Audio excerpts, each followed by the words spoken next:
Ou du moins, sa disparition a été enregistrée le 17 juin 1986. Elle n'avait donc que 12 jours. Les rapports concluront à un décès consécutif à des violences criminelles. Heather Sims est venue au monde le 18 mars 1989 et sa disparition a été enregistrée le 29 avril. Elle avait donc 6 semaines environ et son décès fut la conséquence de violences criminelles. Mais ce que vous allez entendre, mesdames et messieurs, est un conte de fées. Seulement, si les crimes des contes sont souvent tournés en dérision, le conte de fées qui suit va vous faire dresser les cheveux sur la tête.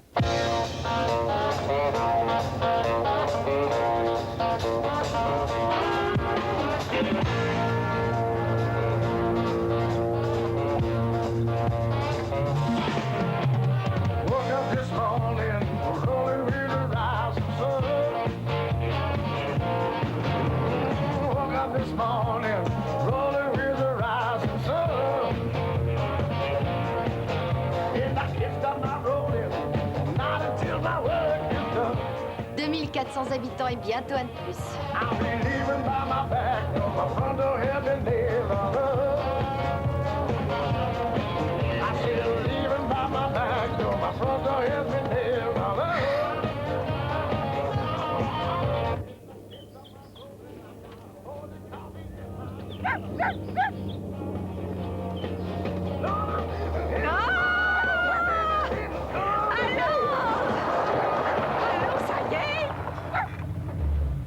Dis-moi ce que le docteur t'a dit. Oh, c'est pas la peine de mentir. Ouais, ça y est. Oh, tu es enceinte, oh, je le savais. Je l'avais dit rien qu'en voyant ton visage. Mais dépêche-toi donc de sortir. J'ai envie de te faire un gros câlin. Ah. Oh. Rob m'attend, je devrais peut-être aller lui annoncer la nouvelle. Oui, d'accord, allez, vas-y. C'est quand même lui le père, après tout. Ouais. Je reviendrai plus tard, Minnie, une fois qu'il sera parti au boulot.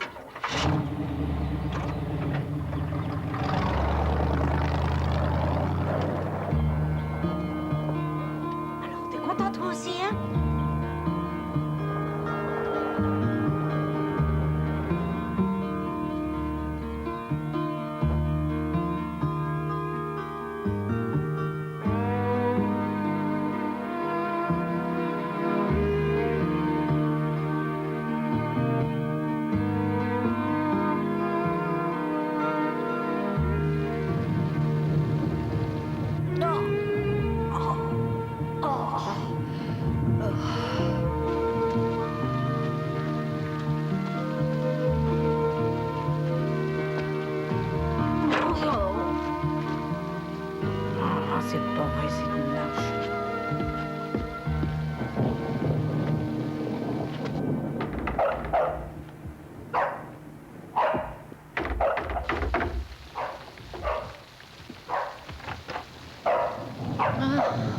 Ça suffit, Minnie, c'est Shadow. Je veux dire, ça suffit, Shadow, c'est Minnie.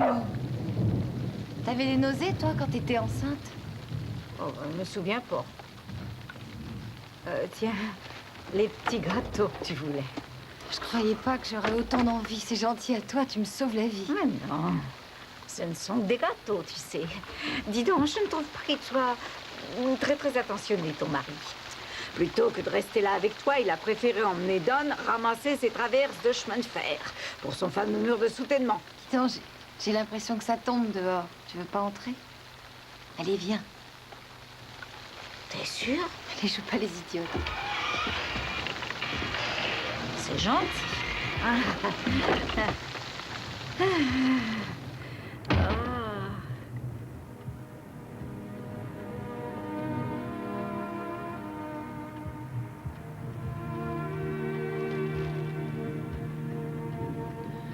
Pour combien de temps tu crois qu'ils en ont encore?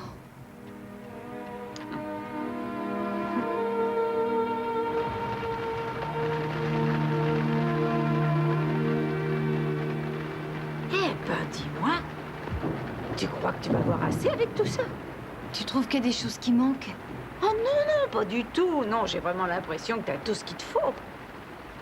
Au fait, tu sais si ce sera un petit garçon? Non, je l'ignore encore. Eh bien, Je me demande ce que tu vas avoir à faire dans les 5 mois à venir, parce que là, t'as vraiment fait tout ce qu'il te fallait faire. T'es paré avec tout ça, tu peux me croire. Eh ben, comme ça, il va me rester du temps pour prier. Pour la santé du bébé. Ah, si seulement cette pluie pouvait s'arrêter.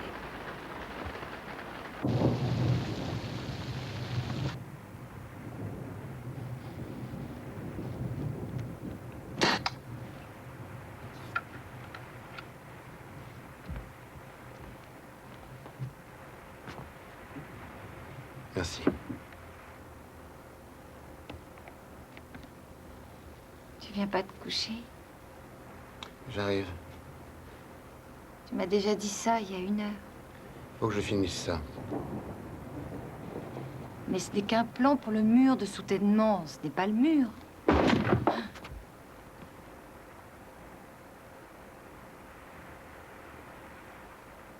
Si le plan n'est pas bien fait, le mur sera de travers.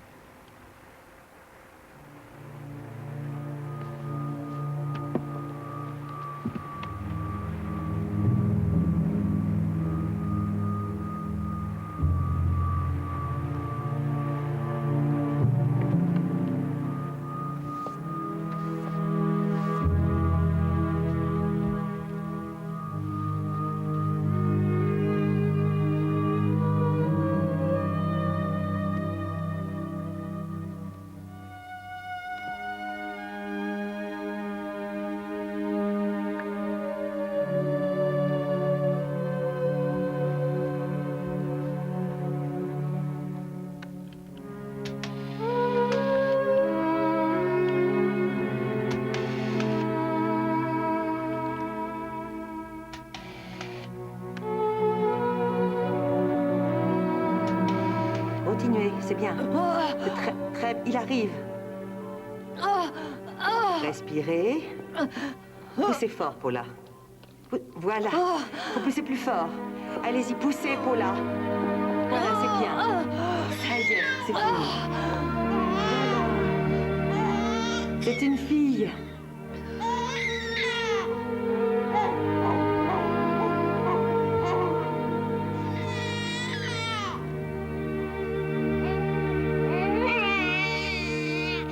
Oh, regardez-moi cette petite merveille. Alors, elle n'est pas jolie? Jolie, mais c'est un petit ange. T'as envie de la porter? Ah, oui, avec plaisir. Oh, comme elle est mignonne. Oh, oui. Oh. Oh, je suis tellement occupée que j'ai même pas encore eu le temps d'ouvrir ton cadeau. Oh, comme c'est tout petit, ça.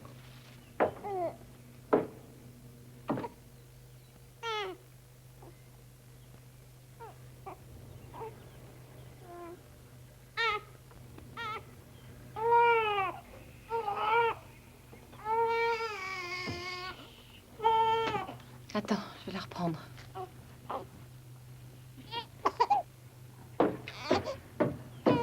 Fais pas attention, il a peur qu'elle attrape des microbes. Après quelques jours de congé, Robert avait repris le travail. Il avait des horaires variables et il faisait la nuit ce soir-là. Alors la nuit du 17 juin, Paula était seule chez elle. Ses voisins, Don et Minnie Gray, sont chez eux aussi. Ils regardent le journal de 10 heures. Lui se rétablit d'une opération consécutive à une hernie. Il fait chaud, leurs fenêtres sont ouvertes.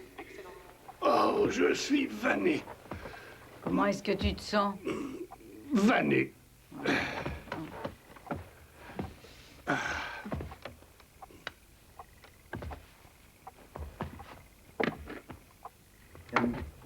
Et comme à son habitude, Don passe par la cuisine pour boire un verre d'eau. Par la fenêtre, sur la gauche, il peut voir l'allée qui mène à la maison de ses voisins. La maison est éclairée. Tout est calme. Il n'y a aucun bruit par cette chaude nuit. Dan, Ouais, l'ampoule de la salle de bain est grillée. Tu peux la changer avant de venir te coucher? ouais, j'y vais. Bonne nuit, Minnie.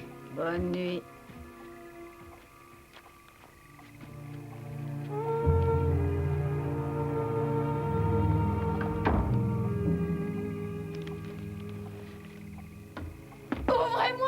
Ouvrez-moi vite au secours. Qui est là? Ouvrez-moi, laissez-moi Qu'est-ce que entrer, vous voulez? je t'en prie. C'est Paula, aide-moi, je t'en prie, laisse-moi entrer.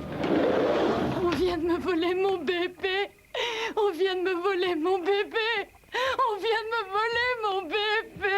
Ça, de quoi est-ce que tu parles? J'étais dans le salon et je regardais le journal. Et d'un seul coup, j'ai vu un homme dans l'escalier. Il portait un masque. Il avait un revolver. Il m'a dit de m'allonger sur le sol pendant 10 minutes, sinon il allait me tuer. Alors c'est ce que j'ai fait. Mais quand j'ai entendu la porte se refermer, la porte de devant, j'ai couru après lui. Mais j'ai remarqué qu'elle avait disparu, ma petite fille enlevée. Il est allé la chercher dans son berceau. Il l'avait enlevée. Oh mon Dieu, non, non. Ensuite, j'ai couru dehors et j'ai réussi à voir une ombre qui s'enfuyait dans l'allée de la maison. Et j'ai entendu des pas qui faisaient crisser le gravier. Et j'ai essayé de le poursuivre jusqu'à la route. Mais j'y voyais rien du tout et il a réussi à disparaître. Et je vais téléphoner à la police. Vers où partait-il? Il faut que je prévienne là, non. Robert. Une minute, Paula. Dès que j'aurai raccroché, vous pourrez appeler d'ici. Mais je me souviens pas du numéro de son travail. Il faut que je retrouve le numéro de son travail. Non, il faut pas que tu retournes là-bas. Attends, on sait jamais. Il est peut-être revenu. Paula, reste ici. Reviens, bon sang, Paula.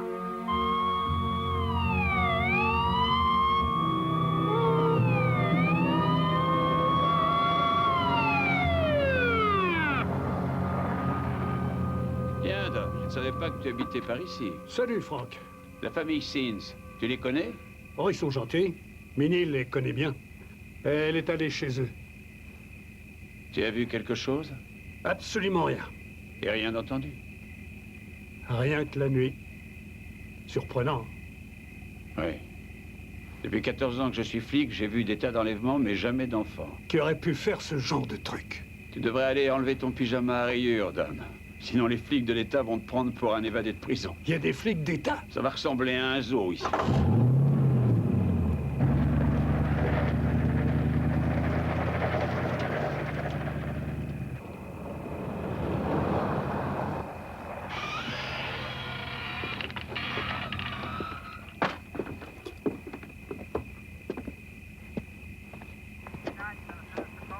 Oui, là-bas, j'écoute.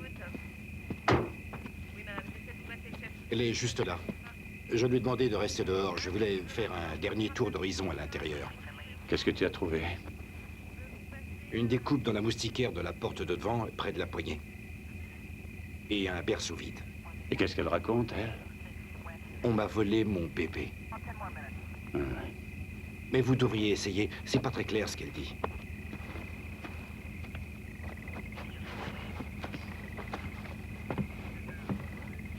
Attention à la marche, Franck. Merci. Madame Sims, je suis Frank Yocom, le shérif du comté de Jersey.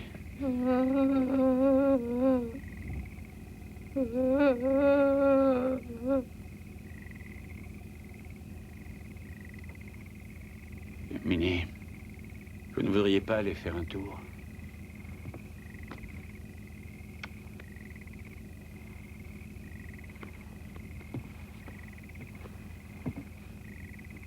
Madame Sims, je sais l'état dans lequel vous êtes et ça m'ennuie de vous demander ça. Je sais que vous l'avez déjà fait avec d'autres policiers. Mais j'aimerais que vous me disiez ce qui s'est passé. Vous avez dit qu'il était exactement 10h20 quand le type est apparu. Oui. Est-ce que vous veniez de regarder une pendule ou comment pouvez-vous en être si certaine? Non, c'était la météo. Je l'ai déjà dit, je regardais le journal et c'est l'heure où passe le bulletin météo. Ah oui, je comprends. Vous savez quel revolver il avait? Un revolver. Oui, mais noir ou plutôt argenté?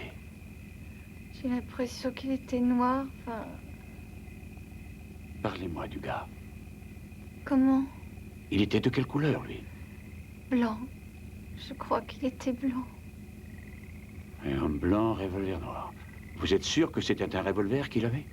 Oui, enfin, est-ce qu'il ressemblait à celui-ci? Ou est-ce que c'était un automatique? J'en sais rien, j'ai juste vu un revolver, je suis désolée. Non, mais c'est pas grave. Je n'ai...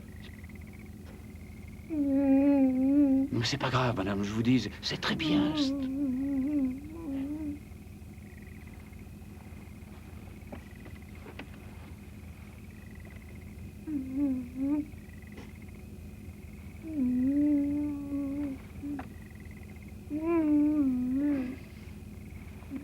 Parlez-moi de sa voix.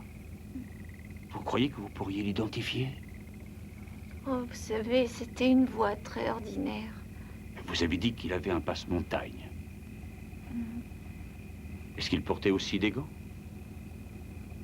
J'en sais rien, je me souviens pas. En fait, si. Je crois qu'il avait des gants, oui, il devait en avoir. Est-ce que vous vous rappelez que... Doucement! Mais qu'est-ce que c'est que ce fou? Hey, où est-ce que vous allez, vous? Je suis Robert Sims.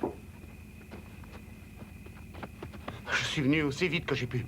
Mais je tremblais tellement que je ne pouvais pas conduire. J'ai dû demander à Dave de bien vouloir m'amener jusqu'ici.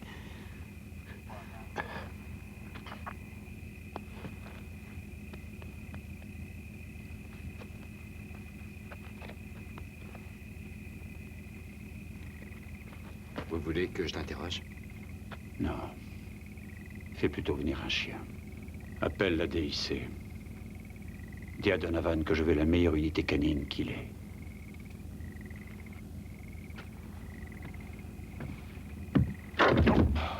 J'arrête pas de la rater aussi.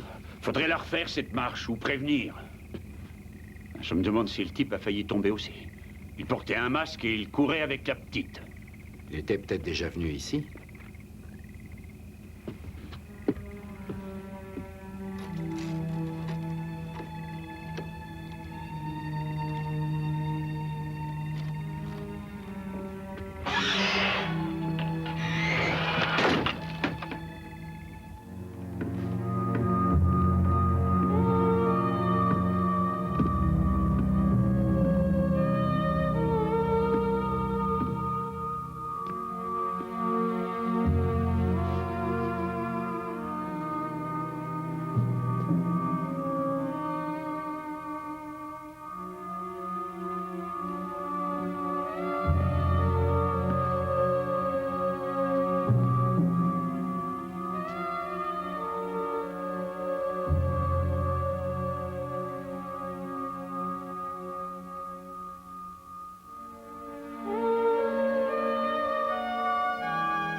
Je voulais juste vérifier le sous-sol.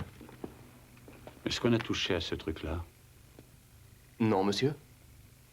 Les couvertures étaient déjà pliées comme elles le sont, là? Oui, monsieur. Je suis arrivé le premier ici. Merci.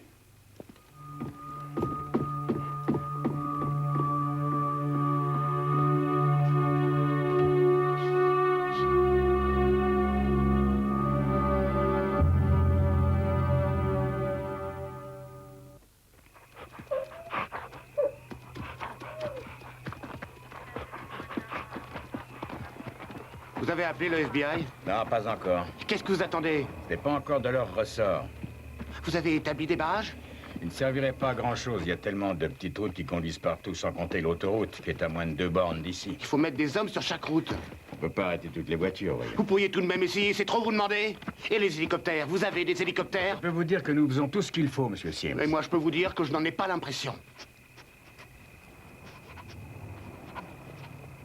Qu'est-ce qu'il a à venir me renifler?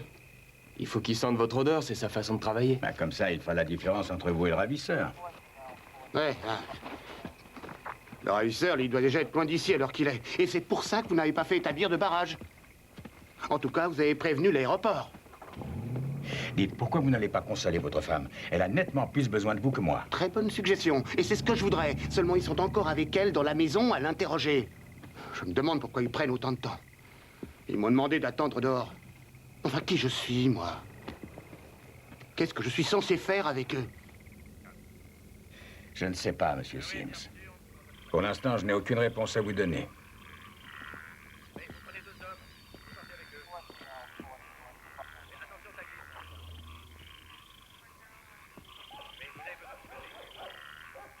Est-ce que je peux au moins savoir comment vous vous appelez? Bivens. Agent Bivens. FBI. DIC. Division des investigations criminelles, police d'État d'Illinois.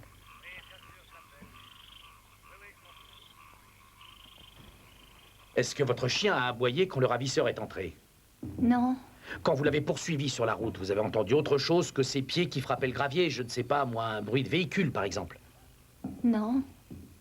Votre maison est absolument intacte. Comment se fait-il qu'il n'y ait pas de désordre? Il n'a fait que prendre ce qu'il voulait.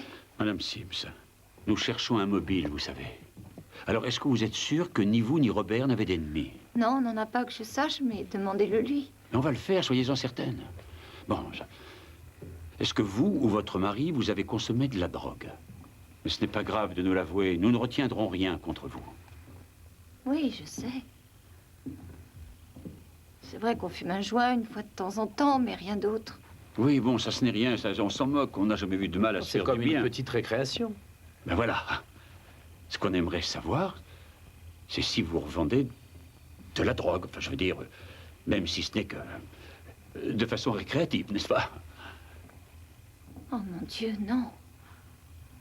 Je vous jure qu'on n'a jamais... Non.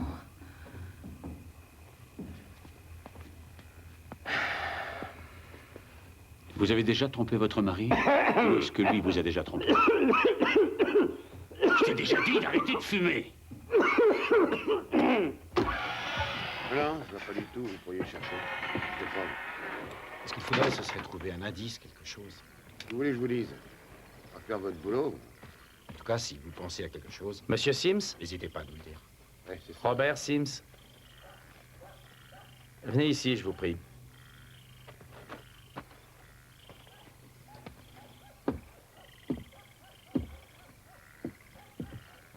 Capitaine Philippe Cossis. Vous tenez le coup? Content de vous savoir là. Les enlèvements sont des crimes assez rares.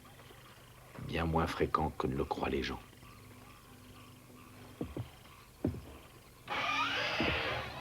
Après vous.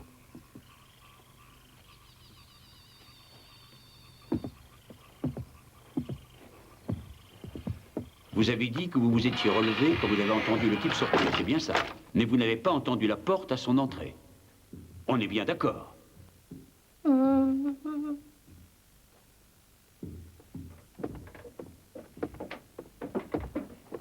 peut aller parler dans mon atelier.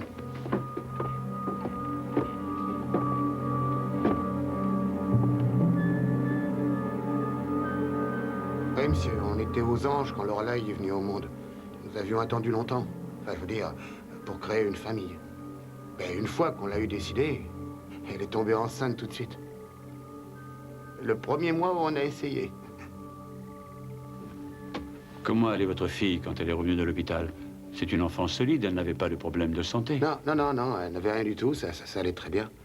Vous savez, les bébés, c'est costaud. Ils se réveillent souvent. Oui, ils se réveillent. Ils mangent, font leurs besoins, on les change. Mais la plupart du temps, ils se contentent de dormir. Elle a dormi comment la nuit dernière, monsieur Sims? Comme je vous l'ai expliqué, j'avais un service de nuit. Les services, ça va de 11h du soir à 7h seulement. Je dois relever le type qui me précède à 10h30. Alors, à quelle heure avez-vous quitté la maison ce soir? Ce soir, j'avais une ou deux courses à faire avant. Alors, je suis parti 1h10 avant l'heure à laquelle je pars d'habitude. Alors, il devait être environ 8h20. Qu'est-ce que c'était que vos courses? Vous pourriez préciser? Et je devais emporter un des mobiles qui était fixé au berceau. Vous savez, c'est un truc musical qui bouge. On l'avait acheté pour elle, mais on avait eu exactement le même de la part de tante Dottie. Alors, on voulait l'échanger contre des tétines et un brise-motte et une pile électrique. Vous vouliez un brise-motte? Pour que Paula puisse faire des massifs de fleurs.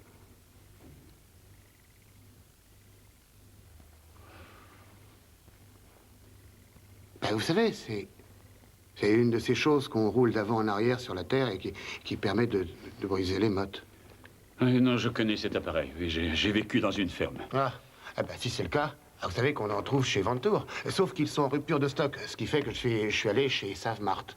Eux, ils ne stockent pas. Et surtout, ils n'avaient plus de pile électrique. Ça, c'est pas de bol. Mais ils m'ont donné une réservation. Je dois la voir. Tenez. Dès qu'ils l'ont, ils me la mettent de côté au même prix. Dites-moi si vous vous battez au travail. Donnez-moi un mobile à tout ça. Dites-moi si on vous a rayé votre voiture ou si on a sifflé votre femme ou encore frappé votre chien. Parce qu'il doit bien y avoir une raison à cet enlèvement. Alors allez-y, parlez-moi. Il faut trouver.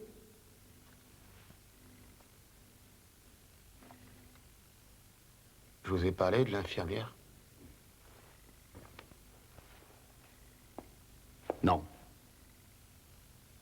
C'est à votre copain que je l'ai dit, Bivens. Oui. Quand Lorelai est venue au monde, l'infirmière a dit ce que je voudrais voler ce bébé. Est-ce que vous croyez qu'elle parlait sérieusement? Je suis persuadé que...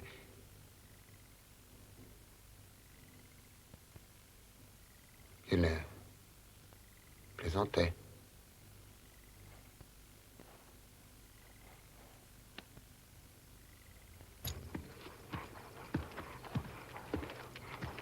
Rien du tout. Ça sera plus facile quand il fera jour.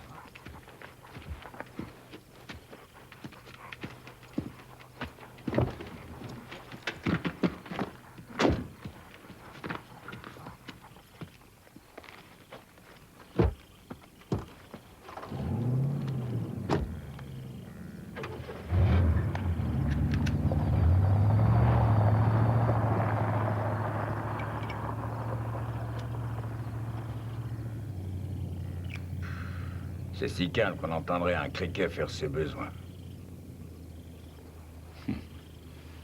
Comment n'a-t-elle pas entendu la porte grillagée s'ouvrir? D'autant plus que la nuit, les bruits portent encore plus.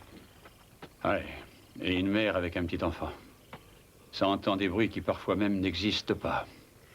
Et personne ne l'a entendue, elle. Elle est allée plus loin que chez Legray en courant après le ravisseur. Elle courait après une ombre. Ouais, tu as sans doute raison. Elle était sur les talons d'une ombre. Ah, peu importe ce que c'était, je m'en moque. Si un type tenait un flingue et mon fils, je deviendrais hystérique.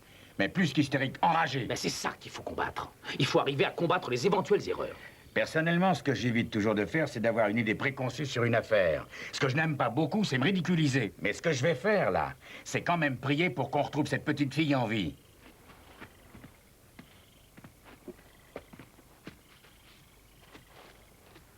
Franck, il va falloir qu'on établisse un quartier général en ville. Alors j'ai pensé à ton bureau. Tu sais que j'étais persuadé que tu allais suggérer ça. C'est toujours mon bureau qui trinque.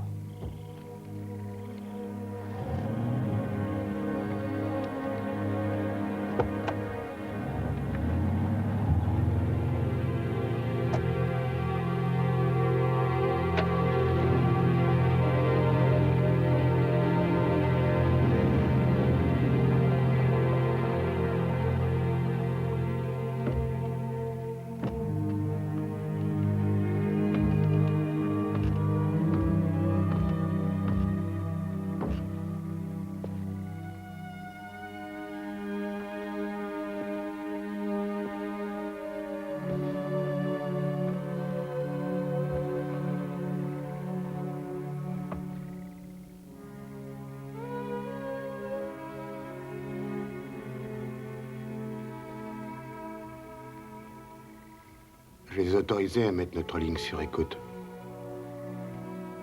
Au cas où on nous demanderait une rançon.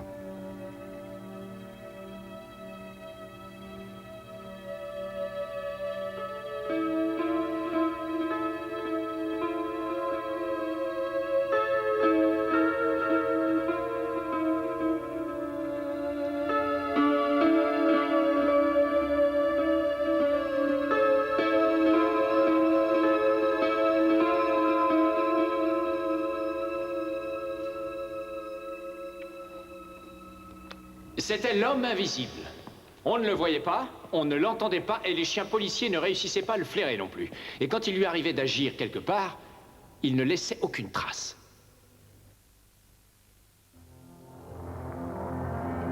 Messieurs, est-ce que vous pouvez nous donner des informations supplémentaires? S'il vous plaît. Non, aucun commentaire. Allez, reculez, laissez-nous faire notre boulot. Allez, reculez, s'il vous plaît. Non, je vous ai dit. Je vous ai dit non. Vous comprenez le français ou pas? Ah, je vous l'ai dit, monsieur Sim, je sais ce que c'est en ce qui me concerne, j'ai 4 enfants. Alors... Et moi 2. Mais ils n'ont jamais été enlevés. Non, vous marquez un point là. Et je ne peux pas savoir comment je réagirai. Mais en revanche, ma femme est morte dans mes bras. Elle avait un cancer. Et une de mes filles était encore jeune. Ça a dû être plutôt difficile. Oui, et ça l'est encore. C'est pourquoi nous ferons le maximum pour retrouver Lorelai, monsieur Sims. Bien alors, quand allez-vous prévenir le FBI? Quand Franck et moi, on décidera d'appeler nos grands frères à la rescousse, on vous le dira, monsieur. Vous savez, Robert, nous avons déjà mis pas mal d'hommes sur cette affaire. Et nous avons mis sur pied tout ce qui était imaginable. On cherche de tous les côtés. On a des chiens, tout ce qu'il faut. On a même sondé le lac au sonar, si vous voulez tout savoir. Oui, mais... je n'ai jamais pensé qu'elle pouvait être au fond du lac. Pourquoi le ravisseur l'aurait-il jeté dedans?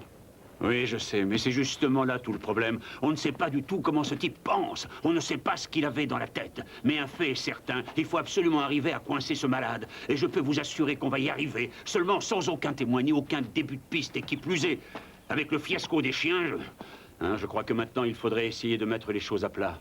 Et surtout essayer de dissiper les doutes qu'on pourrait avoir à votre égard.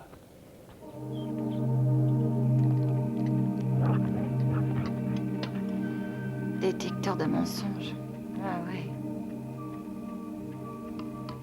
Qu'est-ce que tu as répondu? J'aurais dit...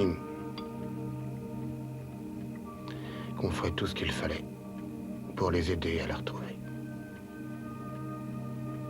On veut la retrouver.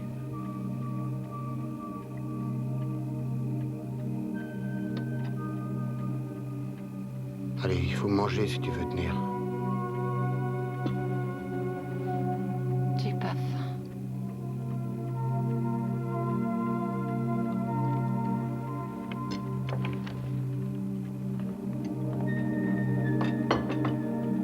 Et puis surtout, t'aimes pas quand je grossis? Inspecteur, c'est une petite question. Attendez-moi, je vous en... Inspecteur, ne laissez pas tomber. Inspecteur, Donnez-nous des informations, on va vous laisser rester. Mais non, c'est plus. Mais enfin, laissez-nous passer, quoi. Non. Nous ne ferons aucun commentaire, on vous l'a déjà dit. Quelques mots. Bon, vous pourriez éloigner la presse, s'il vous plaît, oui? Bon, venez par là, s'il vous plaît. Non, vous venez avec moi, madame Sims. Allez-y. Entrez là-dedans. Si vous voulez bien vous asseoir, je vous en prie. Excusez-moi, Trudy, mais vous ne pouvez pas entrer. Mais je suis sa mère. Oui, je sais bien et je comprends parfaitement, mais il ne faut pas rester ici et je suis sûr que vous devez le savoir. Si je l'avais su, croyez bien que je serais venu avec un magazine, de la lecture. Eh bien, justement, il y a un marchand de journaux de l'autre côté de la rue. John, tu peux indiquer à madame où est la sortie?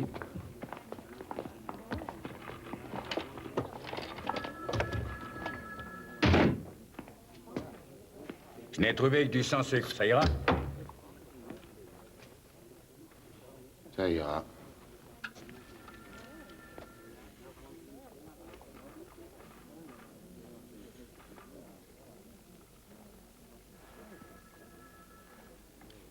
Vous aimez la chasse?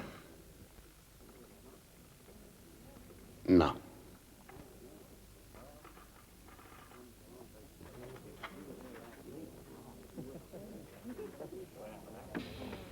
Est-ce que vous avez donné votre bébé, Paula? Non, Vous avez vendu votre bébé? non.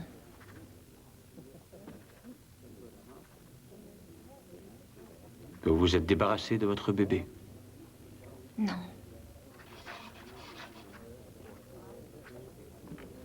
Avez-vous falsifié ou refusé de donner des renseignements à la police? Non. Paula, savez-vous où se trouve votre bébé en ce moment? Monsieur Sims, le mardi 17 juin 1986 au soir, est-ce que votre petite fille Lorelai Sims était toujours chez vous, bien vivante, quand vous êtes parti pour votre travail? Oui.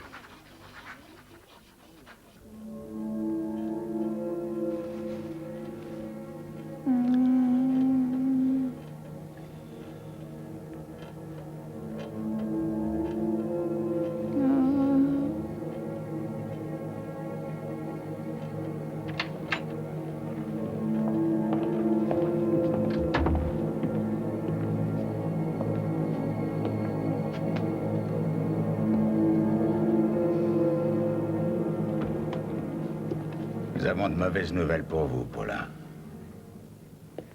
Vous allez être bien déçus. Que voulez-vous dire? Ce que je veux dire, que si je vous demande de quelle couleur est ma veste, que vous me dites noire alors qu'elle est bleue, ça signifie que vous mentez, ou alors que vous êtes daltonienne. Je ne le suis pas.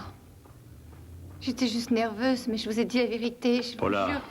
il est temps de le faire maintenant. Vous vous êtes fait avoir. Tout est faux. C'est pas une seule question, ni encore deux, mais à toutes les questions que vous nous avez menti, Paula. Bien, votre détecteur se trompe parce que j'ai dit la vérité. Apprenez que ces appareils ne mentent pas, Paula. En revanche, les gens mentent. Écoutez-moi bien. Si c'est un accident ou je ne sais quoi, que vous l'ayez laissé tomber par accident sans le vouloir, on peut encore essayer de vous aider. On ne prévoit pas les accidents. C'est d'ailleurs pour ça que ce sont des accidents. Non, il n'y en a pas eu. On peut arrêter tout ça maintenant si vous le voulez, Paula. Vous pouvez vous être endormi avec elle et lui avoir roulé dessus et ensuite ne plus savoir quoi faire. Vous avez paniqué, quoi. Ou peut-être était-ce la mort subite des nouveau-nés ou encore un empoisonnement par de la nourriture. Ou bien le chien. Oui, le chien. Oui, il peut avoir grimpé sur le berceau et s'être jeté sur elle. Shadow n'aurait jamais fait ça. Que pensez-vous de Robert? Oui, parlons-en de Robert. Est-ce qu'il n'aurait pas pu faire quelque chose accidentellement? On est prêt à le comprendre, ça. Il n'a rien fait du tout.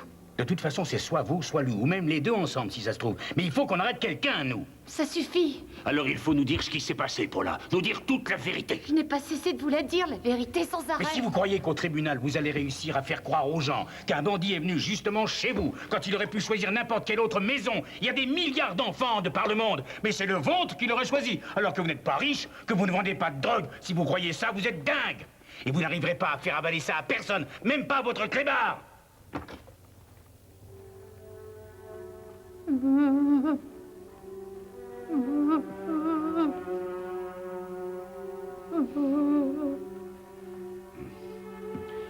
Paula, écoutez-nous.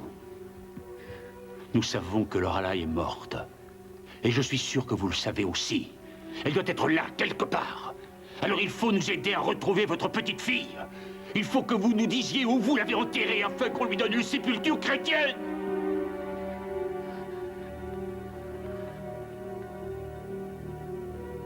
Qu'est-ce que vous en pensez? Ce ne serait pas mieux. Cette fois, ça suffit. Elle n'en supportera pas plus. Regardez dans quel état vous l'avez mise. Regardez-moi ça. Allez, viens, ma chérie. Vous devriez avoir honte de ce que vous faites. Oh, ça, alors elle est raide, celle-là. Hazelwood! Hazelwood! Désolé, je me suis absenté quelques minutes aux toilettes. Non, non, c'est pas vrai. Non. Viens nous chercher toutes les deux derrière. Non, c'est que je ne veux pas passer devant le bureau du shérif. Voilà pourquoi.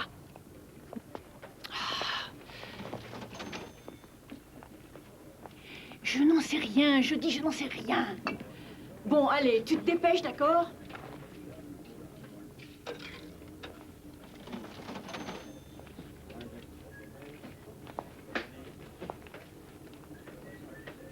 Ton père voudrait savoir comment s'est passé le test.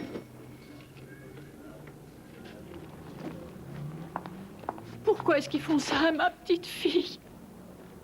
Pourquoi est-ce qu'ils nous font ça? J'en sais rien, maman. J'en sais rien.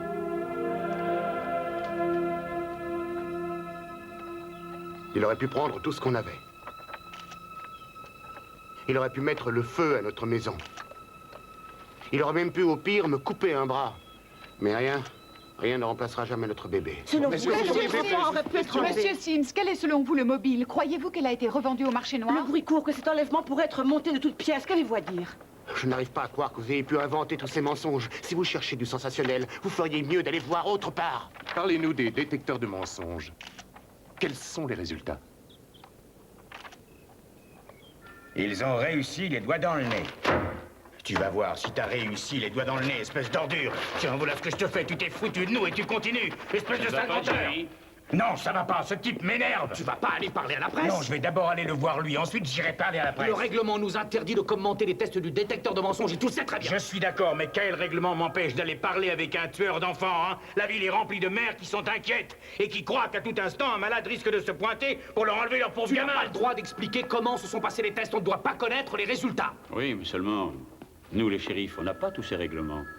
Aujourd'hui, le shérif Yoakum a confirmé que les Sims avaient été soumis au détecteur de mensonges. Seulement, quand on lui a demandé s'il confirmait que les déclarations de Robert lui avaient donné satisfaction, voici ce qu'il nous a répondu. Oh que non, je ne confirme pas ça. Oseriez-vous affirmer qu'ils ont menti? Ils nous ont menés en bateau, les doigts dans le nez, le mari et la femme.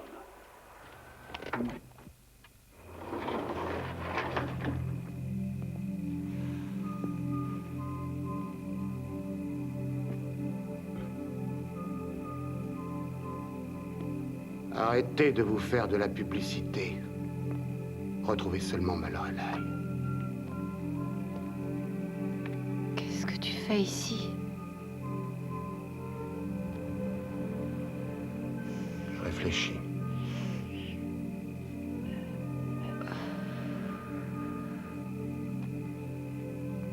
Tu ne peux pas réfléchir à l'intérieur. Étrange, même plus qu'étrange, bizarre. C'est comme ça que ses collègues le décrivent. Ils disent qu'il n'arrête pas de se plaindre. Il aurait des problèmes avec les Noirs et en particulier avec les femmes. Ah, où elle est la serveuse, hein? Pourquoi? Qu'est-ce qu'il y a? Oh, on dirait de l'eau de vaisselle. Enfin, la fille avec qui j'ai discuté à son bureau, juste à côté du sien, il n'arrête pas de la harceler, apparemment. Où elle est, cette serveuse? Madame?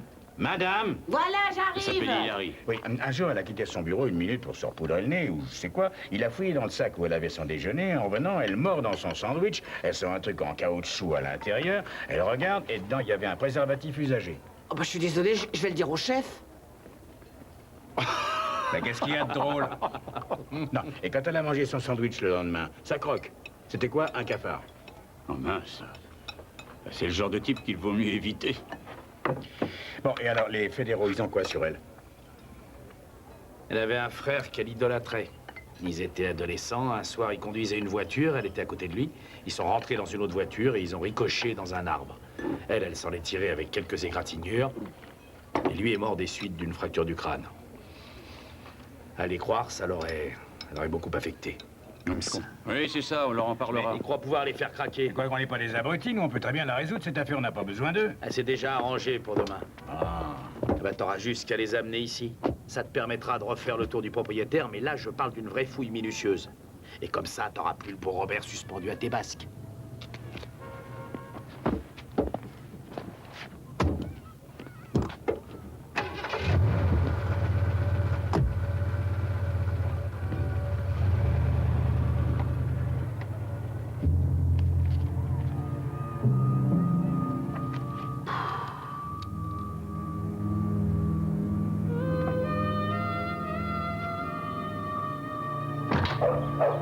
Bonjour, monsieur Sims.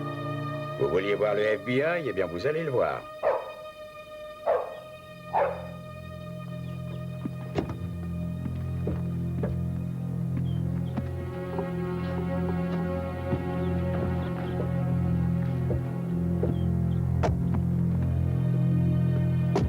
Est-ce que je t'ai dit que ce type avait un casier? Qu'est-ce qu'il a fait? Vol à la tire, 2 tournevis et une chaîne pour une tronçonneuse. Une tronçonneuse?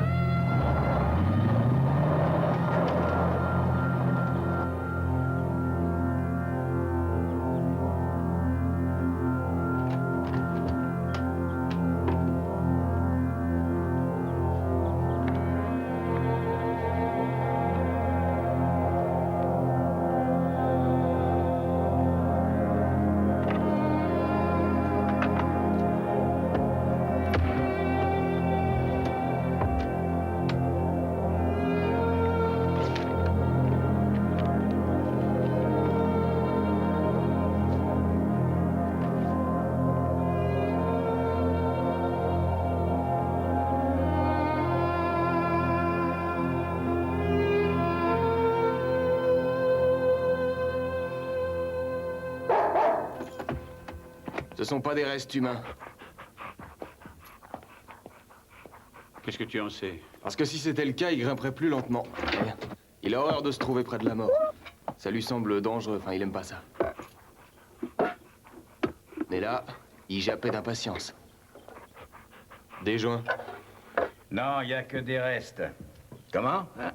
Non, quelques bouts de papier, 1 ou 2 trombones, mais pas de joints entiers. Non, je n'ai trouvé aucune graine. Non, il y en a assez pour qu'on sache ce que c'est, mais pas assez pour le coincer. Encore un de ces petits jeux de l'esprit. Oui, je dis un jeu de l'esprit. Il aime se mesurer à moi. Oui, à moi, à toi, à nous, au FBI, enfin à tout le système, quoi. Elle? Bah, je crois qu'il doit la contrôler psychologiquement, elle aussi. Ça va bien avec les fédés? Conduis-moi dans un bar, Franck. Il faut absolument que je boive un verre. Quoi? Qu'est-ce qui se passe? Il se passe rien, il n'y a plus d'affaires. Qu'est-ce que je raconte, moi? On n'a rien trouvé qui justifie un mandat. Les fédés les ont pas fait craquer? Malgré leur formidable doigté, non. Oh, tu sais, je m'y attendais. Il faut se rendre à l'évidence, on s'est fait avoir. Ils nous ont battus, Franck, et à plate couture. Oui, mais je discutais justement avec Donovan. Non, Il mais me attends, disait écoute que... ça. Ils lui ont demandé des explications sur les tests. Tu sais ce qu'il a dit? À part mentir au détecteur de mensonges, je suis un type complètement honnête. Il est gonflé. Ouais, il est gonflé, beaucoup plus fort que nous. Tiens, quand on parle du loup, allez, tirons-nous d'ici, je préfère. Attends, je crois qu'on devrait quand même se faire le tour du coin, parce que Donovan... Parfait, Franck, tu fais ce que tu veux, mais moi, j'ai pas envie d'avoir ce type en face de moi. Si je le vois, je te jure, je suis foutu de m'énerver et de lui coller un marron. Mais attends un peu, Jimmy, écoute-moi. J'éprouve la même chose que toi. Il me dégoûte, mais le bébé n'a toujours pas été retrouvé. Et jusque-là, on n'a rien d'autre à faire que de chercher. Alors, ce que j'essayais de te dire, c'est que j'ai parlé avec Donovan. Et il m'a dit qu'un type avait disparu depuis des jours dans le bois du comté de Pike. Les chiens y sont entrés, et ils l'ont retrouvé, il s'était pendu. Alors, ce bois là-bas, tu crois que les chiens n'y sont pas entrés? Mais ça, je n'en sais rien. Tu sais que ça a l'air épais, tout ça. Peut-être qu'ils se sont contentés d'en faire seulement le tour. Et puis, d'ailleurs, ce qu'on cherchait à ce moment-là, c'était le ravisseur. Qui s'était enfui dans cette direction-là.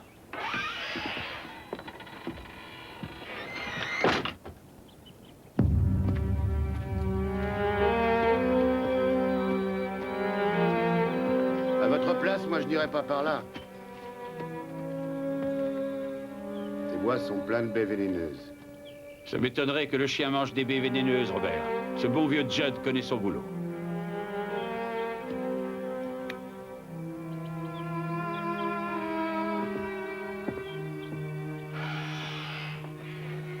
Cherche le cadavre. Allez, cherche, cherche.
Il a trouvé!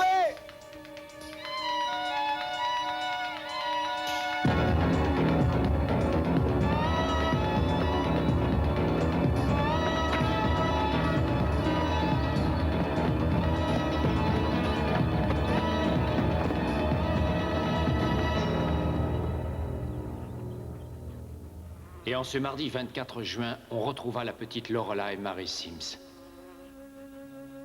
Son corps avait été abandonné à 50 mètres de la maison où elle avait vécu. À cause de la chaleur et de la décomposition, tout ce qu'on trouva d'elle fut son squelette et son crâne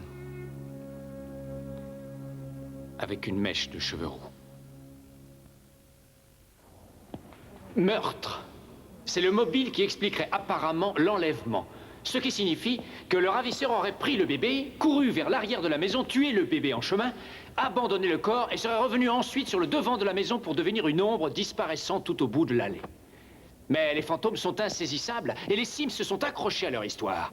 Et le juge d'instruction du comté de Jersey n'a donc pu retenir de charge contre eux, n'ayant aucune preuve véritablement tangible en ce qui concernait l'identité de l'assassin. Et il restait tellement peu de choses sur le squelette de Lorelai que la cause de la mort de la fillette n'a pu être déterminée. Les Sims déménagèrent et trouvèrent une nouvelle maison dans un nouveau comté, à une quinzaine de kilomètres, et ils décidèrent de fonder une nouvelle famille. Ils idolâtraient leur fils. Celui-ci s'appelait Danny. Oh, mais Danny devient un grand garçon maintenant. Allô? Qui va fêter son anniversaire? Qui va fêter son anniversaire dans 2 jours? Allez, on va lui mettre le seau sur la tête. Tu veux bien qu'on le mette sur la tête? Oh, est-ce que tu seras mignon comme ça?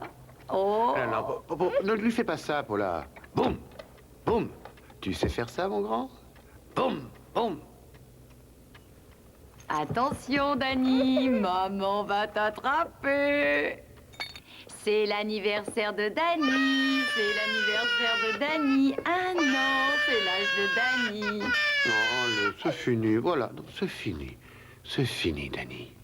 Tiens, bah, tu veux pas de gâteau? Bah, c'est ton gâteau d'anniversaire. Bah, tu n'en veux pas, tu n'aimes pas ça. Comment veux-tu qu'il sache s'il aime? Mets-lui un morceau dans la bouche. D'accord. Est-ce que tu sais que maman va avoir un autre petit bébé dans un peu moins de 2 mois? Alors tu vas avoir un petit frère ou une petite sœur.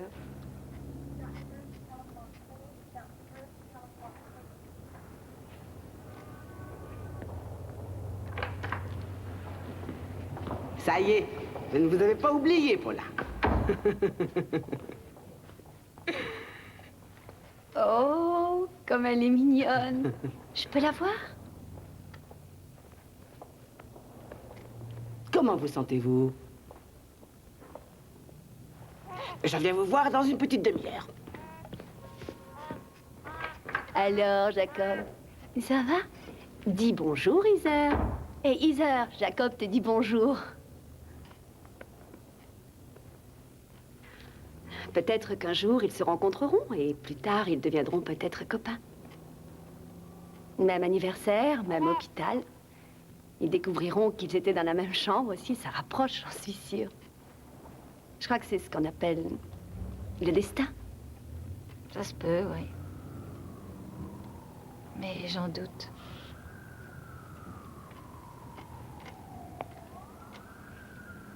Oh, j'ai mal partout.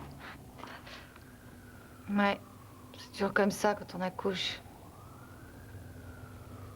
Et vous, vous avez fait des péridurales? Je l'ai fait avec Danny et Heather. Mais j'avais déjà eu une fille avant. Vous l'avez perdue? Et Paula lui raconta la fable de Lorelai. Mais qui aurait pu imaginer que le sort allait frapper cette famille une nouvelle fois? Arrêtez! Il faut établir des barrages. Quelqu'un a pris ma fille, on m'a volé ma fille. Attendez, calmez-vous un peu. Dépêchez-vous, bon sang, il faut agir vite, il faut tout bloquer. Qu'est-ce que vous voulez? Les routes, il faut des barrages, les traces vont disparaître très vite. Mais quelles traces? Celles des ravisseurs. Mais c'est qui, ça? C'est Paula. Elle va vous dire ce qui s'est passé. Moi, j'étais pas là.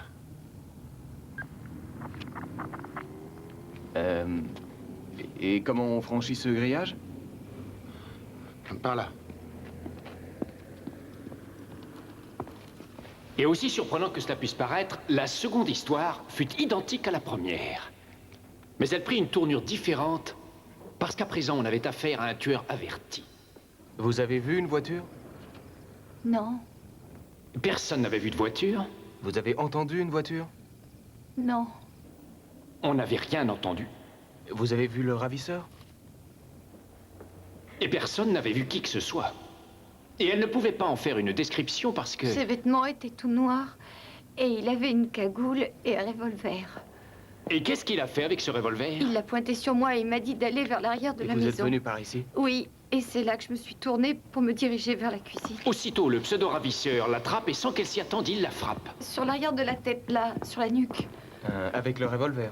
Non, j'ai eu l'impression que c'était sa main, comme ça. Il vous a fait un atémie? Oui, c'est ce qui m'a semblé. Et ensuite?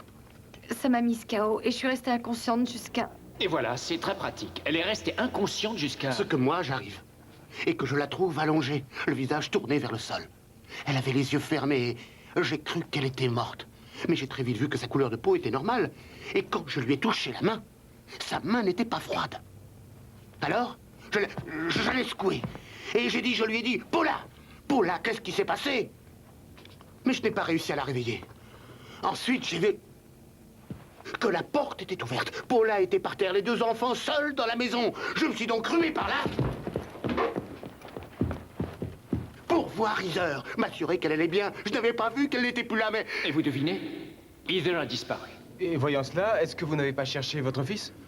Non, pas à ce moment-là. Je suis retourné comme une fusée vers la cuisine. Je suis revenu jusqu'à elle, et là, je vous jure que je l'ai secouée encore plus. Alors là, elle a ouvert les yeux. Et je lui ai dit, où est Heather, Paula? Où est Heather? Paula, dis-moi, où est Heather? La dernière fois que je l'ai vue, elle était dans son berceau. Et c'est tout ce qu'elle m'a dit. Elle était dans son berceau. Alors j'ai dit non. Elle n'y est plus, Paula. Où est Heather? Et à ce moment-là, elle a bredouillé quelque chose à propos de la poubelle qu'elle avait sortie. Oui, je l'ai effectivement sortie vers 10h30. Tu disais que les couches sentaient fort dans la maison. Oui, ma fille avait eu comment dire, quelques diarrhées. Et je ne voulais pas que ça sente mauvais. Elle ne voulait pour pas Robert. que ça sente mauvais quand j'arriverais. Vous savez ce que c'est? Les couches, ça empeste la cuisine. Oui. Oui. Alors, c'est pour ça que je les ai sorties. Et c'est à ce moment-là... C'est à ce moment-là que le bandit masqué est apparu. Le monstrueux ravisseur de petites filles l'avait suivi jusque dans sa nouvelle maison et avait précisément débarqué devant la porte au moment où elle sortait la poubelle. Et une fois encore, d'une façon très banale et surtout très rocambolesque, il enlève à nouveau sa fille. Et pour la seconde fois, le bandit ne laissera aucune trace de son passage, aucune lacération, aucune fracture, aucune douleur du coup qu'il lui a porté, qui selon elle l'a laissée inconsciente 45 minutes. Elle n'a même pas d'hématome. Parce que selon moi, l'arrivée de cet homme n'est que pure et simple invention. Une phrase est très intéressante. Je sortais la poubelle, a-t-elle dit. Mais à peine 5 jours plus tard, Heather est retrouvée morte dans un sac en plastique au fond d'une poubelle au bord d'une rivière. Et pour Paula Sims, c'est tout ce que sa petite fille représentait. Un sac de détritus dont il fallait se débarrasser. Et l'assassin n'est autre, mesdames et messieurs, que la mère. La personne qui était censée protéger et aimer ses deux filles de façon inconditionnelle les a violemment et avec préméditation assassinées de sang-froid. Et voilà le visage que les petites Lorelai et Heather ont vu pour la dernière fois. Celui de leur mère.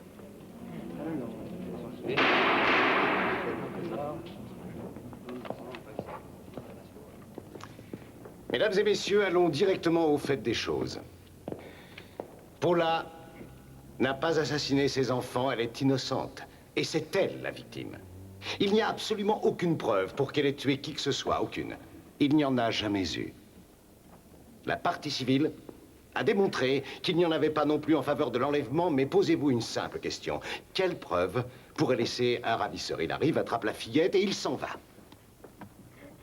Et dans la mesure où la police ne réussit pas à trouver la preuve de l'enlèvement, la seule solution qui lui reste, c'est de se retourner vers les parents. On vérifie l'emploi du temps de Robert, il était au travail, c'est une certitude, et il est mis hors du coup aussitôt. Et la seule et unique qui leur reste, c'est Paula. Seulement, elle n'est pas la seule et unique de l'affaire, parce qu'il y a un individu dehors et qui court toujours, et qui a assassiné 2 petites filles, et que la police ne cherche pas et ne recherchera jamais. Alors les preuves, c'est la partie civile qui doit les fournir. Nous, on n'a rien à prouver, c'est à elle de le faire. D'autant qu'elle fonde sa théorie sur une chose et une chose seulement. Un événement qui s'est produit 2 fois. C'est très inhabituel, je veux bien le reconnaître, mais là n'est pas la question. Ce qui nous intéresse, c'est de savoir si Paula Sims a tué ses 2 filles.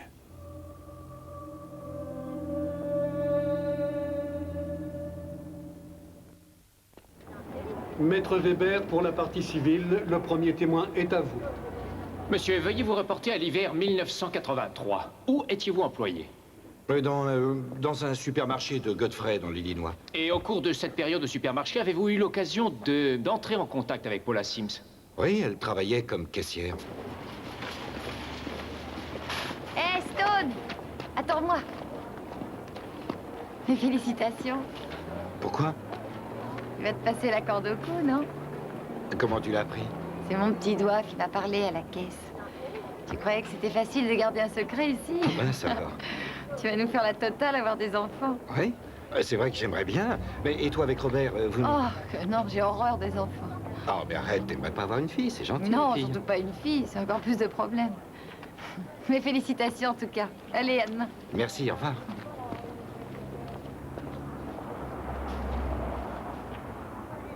Quelle a été votre réaction sur le moment? Eh bien, je suis quelqu'un qui a toujours adoré les enfants. Et ce qu'elle a dit, j'avoue que ça m'a déconcerté. Pas d'autres questions? Je viens de faire circuler la pièce à conviction numéro 11. Pourriez-vous expliquer au jury ce que sont ces photos?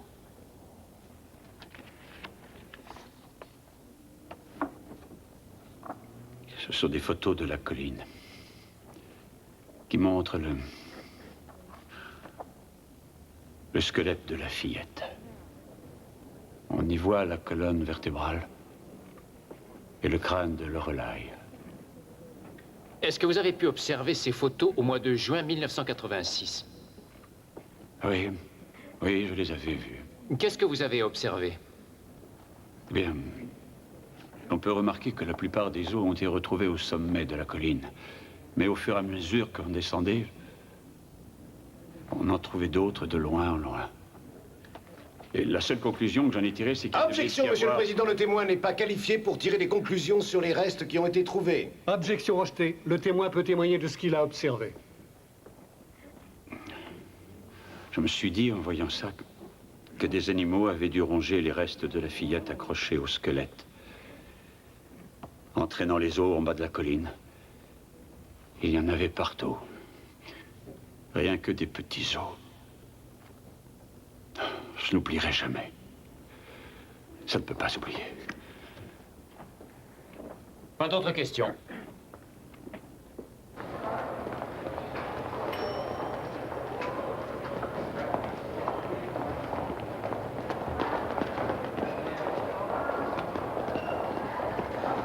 Bon travail, shérif. Jimmy, Jimmy, ça fait plaisir. Comment tu vas? Bien. Et toi, tu vas bien aussi? Bien, je suis content que tu sois venu. Il fallait que tu saches, hein? Ouais, il y a certaines affaires qui n'arrivent pas à te lâcher. Je sais. Dis donc, tu veux pas qu'on aille boire une bière? Si. Bien. Ça n'a rien à voir avec les gens que j'ai vus mourir. J'en ai vu mourir des gens, tu sais. Enfin, j'ai été confronté à la mort. J'ai vu des corps humains de l'intérieur et de l'extérieur. M'avoir vu cette petite chose allongée, là. Ah, je n'arrivais pas à m'enlever de l'idée que... Tu sais à quoi ça me faisait penser? Sur le moment, ça me faisait penser à mes propres filles. Le jour où elles sont venues au monde. Et je veux dire, de ce qu'elles avaient été. Je n'arrivais pas à croire que ça avait été un bébé, cette chose. Même si je savais que ça en était un. Ben moi, j'arrive à contenir mes émotions. Je masque mes sentiments. Oui. Marrant, non? Est-ce qu'on peut être différent? La partie civile a commencé son exposé des faits avec la mort de Lorelai à Brighton en 1986. Aucune accusation de meurtre n'avait été retenue et la cause de la mort était restée indéterminée. Mais les avocats veulent se servir d'indices provenant de ce premier décès pour prouver que le second est exactement identique. Et que le meurtre d'Heather ne s'est pas produit de la façon dont Paula le déclare. L'éventuel mobile allégué serait que les Sims semblent ne pas aimer leur petite fille autant qu'ils idolâtrent le petit garçon Danny. Paula Sims risque donc la peine capitale si elle est convaincue du meurtre de sa fille qui a eu lieu l'année dernière. Aujourd'hui, au tribunal, le public et les jurés retiennent leur souffle, ne sachant comment les choses vont évoluer. Je travaillais comme infirmière à la maternité. Est-ce que vous connaissez Robert et Paula Sims? Oui, je m'étais occupée de leur petite Heather. Et j'étais là aussi le soir où elle a accouché de Danny. Et qu'est-ce que vous avez remarqué en ce qui concernait les rapports intimes entre Robert et Danny? Oh, Robert était extrêmement comblé avec Danny. Il était tout sourire avec lui. Et il demandait à le porter sans arrêt et rester avec lui toute la soirée. Oh, j'adore aller voir à travers la fenêtre de la nurserie. Ça m'amusait de les regarder. Et il se comportait comme cela avec Heather? Non. Comment agissait-il avec elle? Il ne lui souriait jamais. Il n'avait aucune expression. C'était comme si...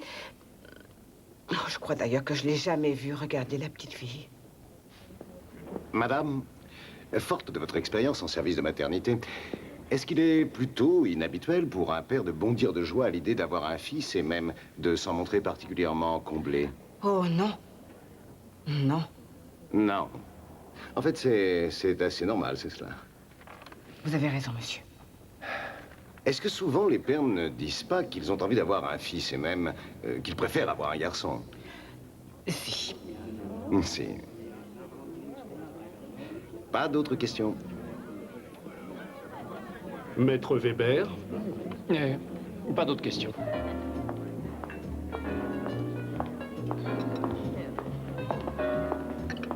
En fait, je pensais me servir de... Alors, maître, comment est la sole? Elle est délicieuse, merci. On dîne ensemble un soir? On verra ça plus tard.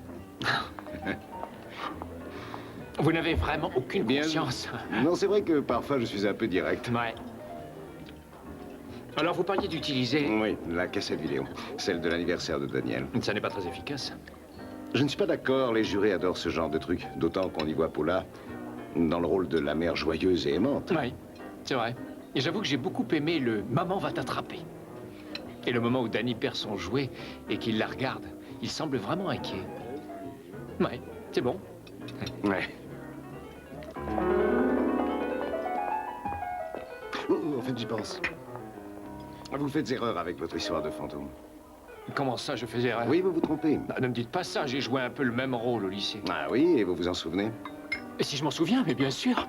Je me rappelle avoir joué le fantôme Rumpelstiltskin. J'ai même été ovationné. Vous voulez savoir autre chose? Oui, l'histoire.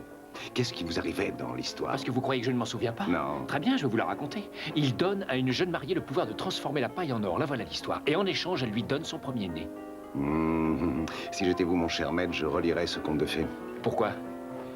Parce que la mère l'emporte. Eh oui, le fantôme n'a jamais l'enfant. Mais elle ne gagne pas non plus son affaire. On verra. À tout à l'heure au tribunal.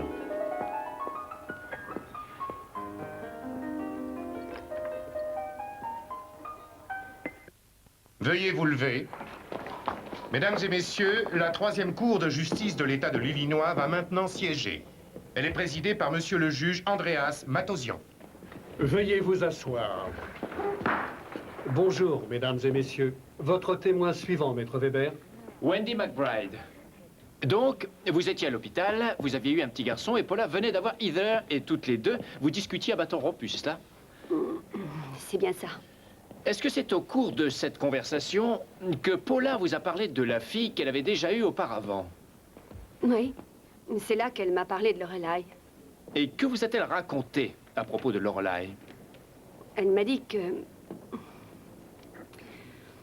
3 ans plus tôt, pendant que son mari était au travail, au moment où, je ne sais plus, soit où elle vidait sa poubelle, ou elle brûlait des ordures, je me souviens plus de ce qu'elle faisait. Enfin, toujours est-il que, quand elle est rentrée dans sa maison, un type masqué l'avait suivie et il l'avait mise KO. Et que, quand elle s'était réveillée, sa fille avait disparu. Très bien, Wendy. À ce moment-là, étiez-vous au courant que ce n'était pas cette version qu'elle avait donnée à la police en 86? Non, j'en savais rien. Et saviez-vous que cela allait devenir la version des faits qu'elle allait donner à propos d'Heather 6 semaines plus tard? Non, bien sûr que non. Et comment avez-vous appris la disparition d'Heather? Ma mère m'a téléphoné. Elle sait que je ne regarde pas les actualités. Et quelle fut votre réaction? Je me suis dit, pauvre Paula. On lui a volé son bébé au moment où elle sortait encore ses ordures. Pas d'autres questions. Maître Groshong.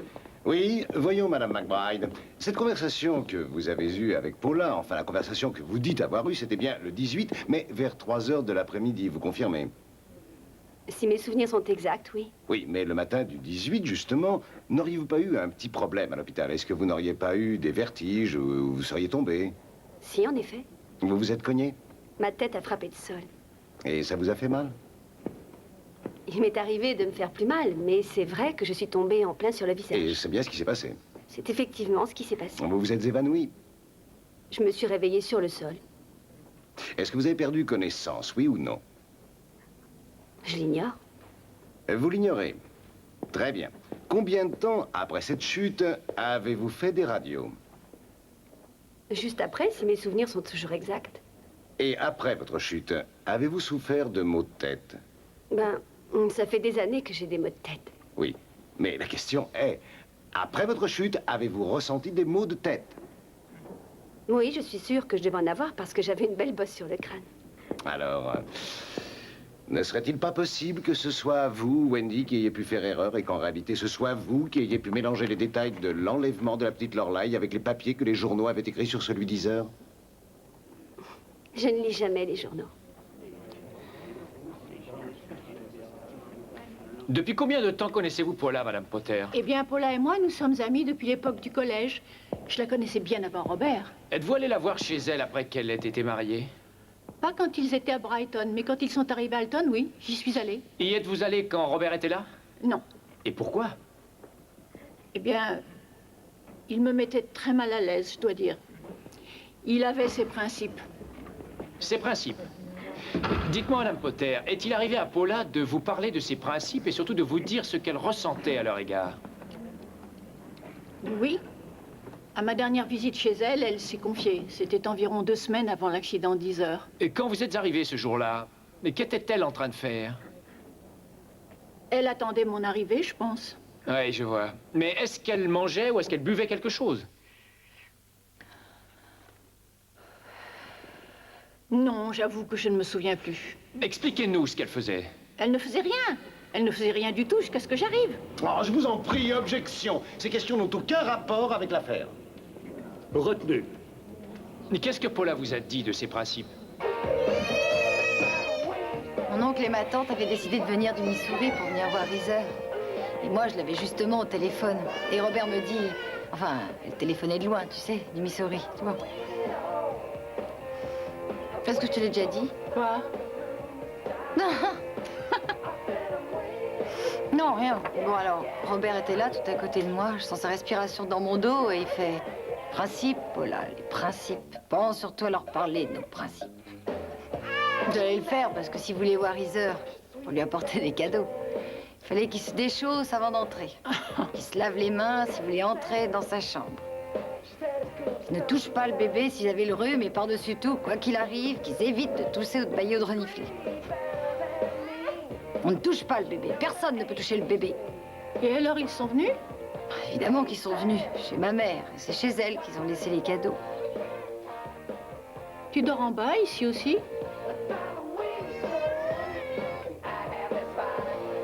Je me demande comment tu tiens le coup. Tu veux pas m'aider à plier ces draps?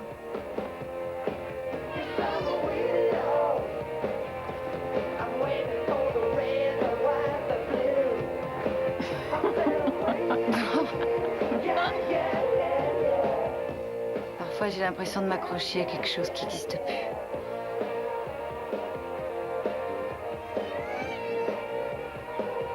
C'est rousse. Je me demande si j'arriverai à tenir encore longtemps. Et elle a ajouté que s'il n'arrivait pas à trouver un arrangement pour dormir, elle finirait par demander le divorce. Est-ce que vous pouvez nous dire quelle était leur façon de dormir depuis la naissance de leur fille? Paula et Heather devaient dormir au rez-de-chaussée. Paula avait le canapé et Heather était dans son berceau. Et à quel endroit dormaient Danny et Robert? Au premier, dans leur chambre. Et comment a évolué cette surprenante organisation après la disparition de Heather? Paula est remontée dormir avec Robert au premier. Je vous remercie. J'appelle maintenant le docteur Mary Case. Monsieur le Président, l'accusée sollicite la faveur de ne pas être présente pendant l'audition de ce témoin. Aucune objection, Monsieur le Président. Je la lui accorde. Veuillez conduire la prévenue hors de cette salle.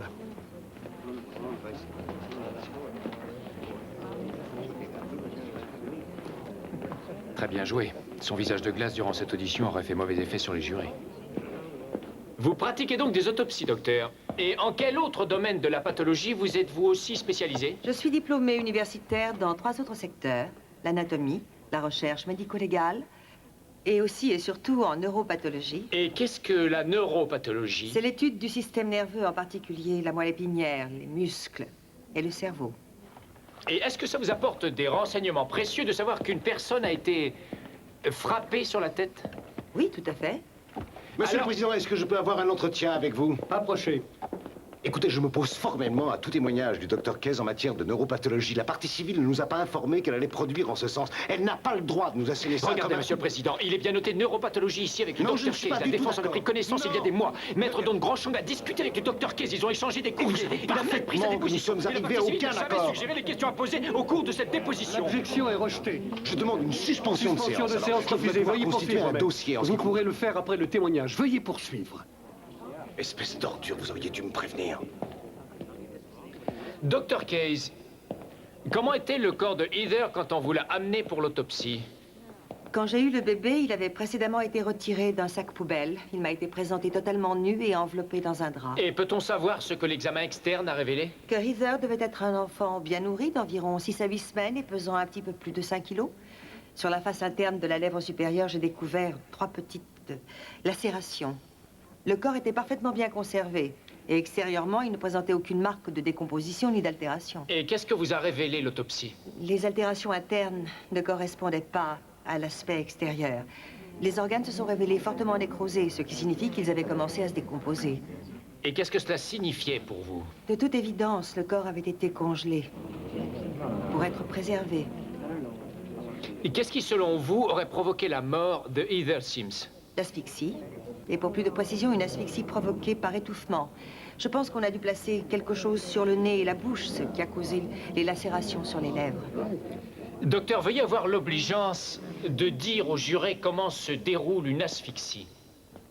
Si on obstrue vos voies respiratoires, vous allez naturellement éprouver le besoin de respirer. Vous allez ressentir une brûlure dans la poitrine. Vous pouvez aussi y parvenir si vous retenez votre respiration. C'est cela, une asphyxie. Et combien de temps faut-il pour asphyxier une enfant de la taille et de l'âge de Heather? Pour la faire mourir, je dirais 3 ou 4 minutes. Et pour qu'elle perde connaissance? Environ 2 minutes. Et le bébé gesticulerait? N'importe qui gesticulerait, à moins qu'il ne soit paralysé. Même un bébé essaierait de repousser quelque chose qui lui fait mal. Il se battrait, il gesticulerait de toutes ses forces. Je voudrais à présent vous ramener à votre domaine neuropathologique. Non, non, Monsieur le Président, je m'oppose à tout témoignage en ce sens et je demande à être entendu sans la présence des jurés. Non, je sais où vous voulez en venir. Je note que vous me rejetez sans même m'avoir entendu, monsieur. J'accepte ce témoignage. Vous pourrez l'interroger ensuite ou même produire un autre expert. Je demande à cette cour de bien vouloir... Suivez. Monsieur le Président, ça fait longtemps qu'on n'a pas eu de suspension d'audience et j'aimerais être entendu. Vous serez entendu à la prochaine suspension. Poursuivez, maître Weber. Docteur Case, si l'on considère une personne qui aurait reçu un choc sur la tête, choc qui lui aurait fait perdre connaissance pendant 45 minutes, peut-on dire qu'il s'agit là d'une grave perte de conscience? 5 minutes, ce serait déjà grave. 45 aurait engendré de sérieux dégâts dans le système cérébral. Y aurait-il perte de mémoire en ce cas? Oui. Il y aurait ce que nous appelons une amnésie rétroactive. Et que vous reste-t-il alors en mémoire? Vous n'aurez déjà plus le souvenir du choc. Et vous pouvez aller jusqu'à perdre le souvenir des 5 ou 10 minutes qui ont précédé le fameux choc. Mais on peut perdre plus. Mais Paula Sims a déclaré qu'elle se rappelle le choc qui la laisse sans connaissance pendant 45 minutes. Est-ce médicalement possible? Non, c'est impossible. Merci.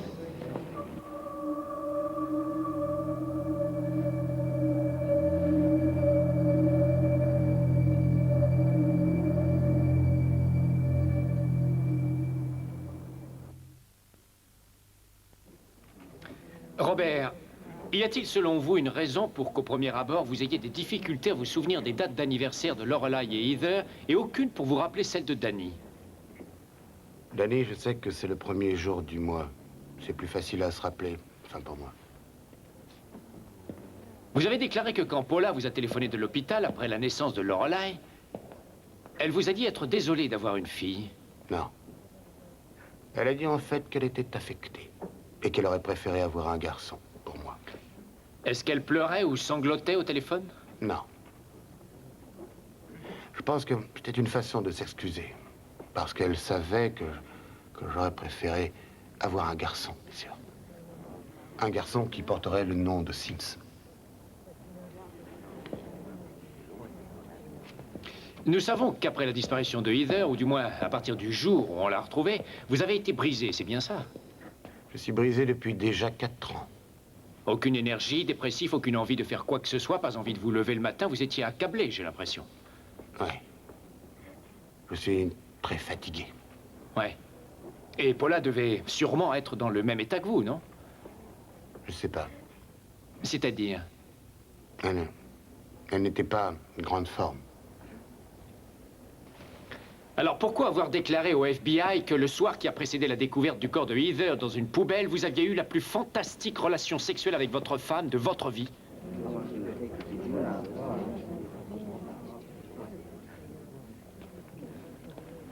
J'aimerais vous dire quelque chose. Le sexe peut être un soulagement au stress. Tous les deux, nous nous aimons énormément. J'essayais de la consoler, elle essayait de faire la même chose envers moi. J'ai confiance en ma femme. Et ce fut la meilleure relation sexuelle que vous ayez eue avec elle de toute votre vie? Ouais, c'était bien. Et c'était justement après que... Ça l'est toujours, d'ailleurs. Je n'en doute pas. Et c'était justement après que votre deuxième enfant ait été enlevé par un prétendu homme armé. Et c'est ça que ça vous a inspiré. C'est à faire ça que vous avez pensé. Mais à quoi croyez-vous que les gens songent 24 heures sur 24, et vous comme les autres?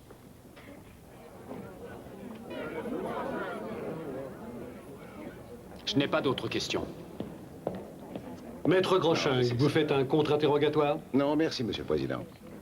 Veuillez regagner votre place.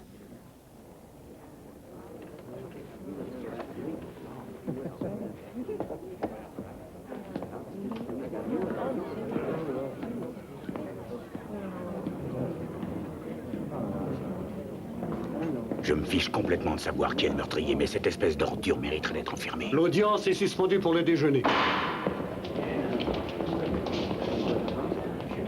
Je suis sûr qu'il la faisait vivre dans l'angoisse. D'ailleurs, t'as vu, il l'a forcé à dormir en bas. Il a dû insinuer ses idées tout doucement en elle. J'aime mieux mon fils, ras-le-bol de cette pisseuse. Vous pourrez pas s'en débarrasser? Ouais, tiens, vise cette poubelle là-bas. Et quand elle sera plus là, la pisseuse, tout redeviendra normal. Et une fois que ça a été fait, enfin une fois qu'elle l'a eu fait, il s'est sûrement mis à jubiler. Eh bien, c'est super, elle a fait ce que je lui ai demandé. Ensuite, il a dû lui dire, t'as vu ce que t'as fait, chérie? Mais je vais tout arranger, surtout ne t'inquiète pas. Voilà ce qu'on va dire, et on s'en tiendra à cette version des faits jusqu'à ce que la mort nous sépare. Oui, c'est ça. Et il n'imaginait sûrement pas ce qu'il risquait en jouant avec la fragilité de Paula. Mais il l'a quand même fait agir. Ouais, parce que non, là, faut être honnête, on peut pas jouer avec l'intellect des gens et y mettre ce qu'on veut. Hein. Tu peux le faire qu'avec des gens qui ont des problèmes psychologiques et qui craquent. Cela dit, il faut pas aller trop loin quand même. Oui. Non, ce type est vraiment malsain. Paula, je voudrais que vous nous parliez de l'homme que vous avez vu dans l'escalier en 1986 et aussi de celui que vous avez vu dans votre jardin en 89. Est-ce que vous avez constaté certaines similitudes entre ces deux individus? Oui, tout à fait. C'était la même personne. Vous en êtes certaine? J'en suis certaine. Je peux vous dire que j'ai reconnu sa voix. Et si je l'entendais aujourd'hui, je sais que je la reconnaîtrais entre mille. Le 3 mai, est-ce que vous êtes allé à West Alton cacher le corps de votre petite fille dans une poubelle publique? Je n'ai pas fait ça. Est-ce que Robert, votre mari, l'aurait fait à votre place? Non, Est-ce que vous avez tué l'une ou l'autre de vos filles? je n'en ai tué aucune. J'adorais mes deux filles. Et je les adore toujours.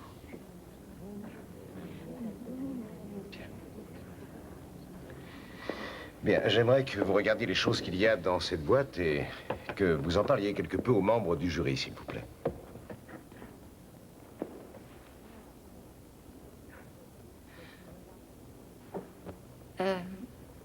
Il y a une poupée assez ancienne que j'ai conservée de l'époque où j'étais petite fille.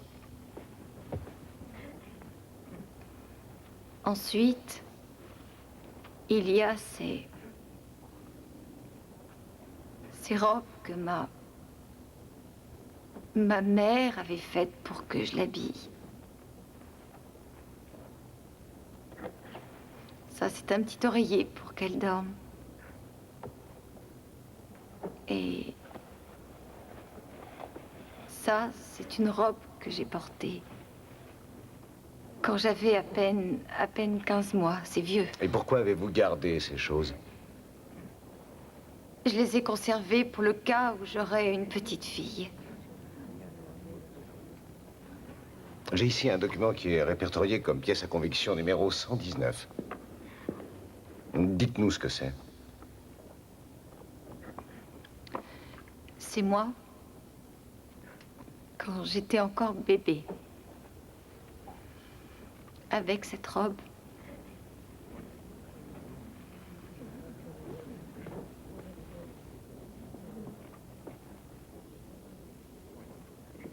Mesdames et messieurs du jury, je vous demanderai de ne pas prendre en pitié Paula Sims, ni de minimiser l'ampleur de ses actes pour la seule raison qu'elle a été petite fille. N'oubliez pas que la fillette a grandi et voyez ce qu'elle est devenue. Vous avez entendu son témoignage. Paula nous a dit que quand Heather est née, elle s'était amusée à compter les petits doigts de sa fille et ses précieux petits orteils. Alors je me suis demandé si au moment où elle a commencé à étouffer son bébé, quand sa petite poitrine brûlait, qu'elle battait des mains dans tous les sens et gesticulait encore pendant 2 minutes avant de perdre connaissance, je me suis demandé si elle s'amusait à compter ses petits doigts et ses précieux petits orteils à ce moment-là. Un bébé est un précieux don du Seigneur, pas un détritus de poubelle. Il est bien dommage que Paula n'ait pas pris autant soin de ses filles qu'elle l'a fait avec sa poupée. Et il est regrettable que ceux qui doivent pleurer et juger l'affaire de la petite Heather soient des gens de l'État de l'Illinois. Cela aurait pu être fait avant. Alors je ne veux pas que vous condamniez Paula Sims par passion ou par préjugé, ça ne serait pas juste. Et je ne veux pas non plus que vous la condamniez parce que vous êtes outré de ce qu'elle a fait. Je veux que vous la condamniez parce que sa culpabilité ne fait absolument aucun doute à vos yeux. Et parce que ce qu'elle a fait avec son âme de meurtrière vicieuse dépasse tout entendement. Et je veux enfin que vous la condamniez parce qu'un bébé doit vivre et dormir dans un berceau.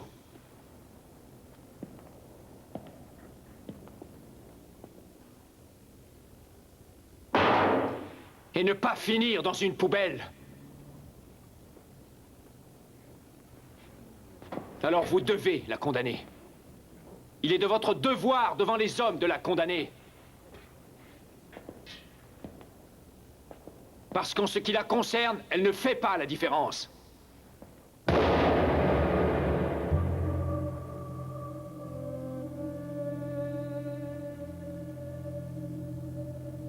J'ai tué mes filles. Tué toutes les deux. J'ignore pourquoi je l'ai fait. Je ne l'ai pas fait de la façon qui a été dite. J'ai été beaucoup plus douce que ça.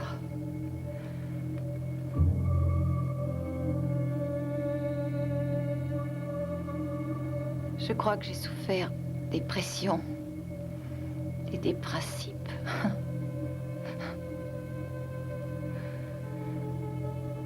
J'aurais dû quitter Robert longtemps avant tout ça.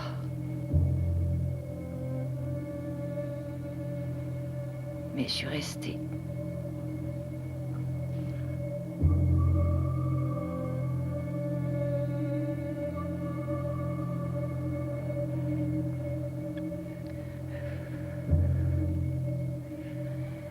J'adorais mes 2 filles. Et je les adore toujours. Il faut absolument me croire.